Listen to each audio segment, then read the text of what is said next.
What is a government cover-up that genuinely scares you? Project Sunshine was started in 1953 and it was created to study the effects of nuclear fallout on the human body. In particular, they were trying to research the radioactive isotope strontium 90, which I probably said that wrong. But this was thought to have the most serious ill effects on the human body, and scientists wanted to study it more. They decided that the best way to study the effects was to study on human bodies, like people who had passed on their bodies.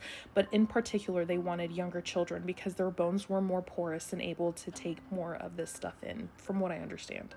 But on January 18th of 1955, Dr. Willard Libby said that there was insufficient data because they were not able to get the bodies that they needed.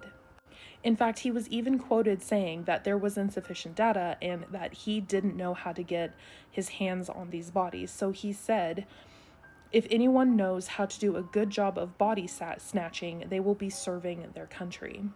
This would lead to over 1,500 samples to be gathered. Only 500 of them were used, but it would later come out that they had got these bodies in some seriously messed up ways. Many of these young bodies were taken from families in Europe and Australia and the United States without their parents' consent.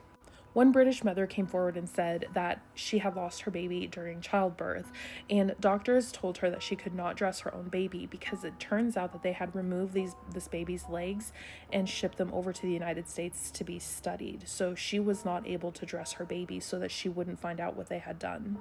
By 1958, the study was brought to Belgium, and this is where they started studying the effects of nuclear fallout in the soil and how the soil would produce plants that cows would then eat and then we would consume, like the meat and the milk that came from this cattle. But regardless, these children were taken from these families without their consent, and this was a huge government cover-up for a long time. So what are your thoughts on this? Let me know down in the comments and follow for more creepy things.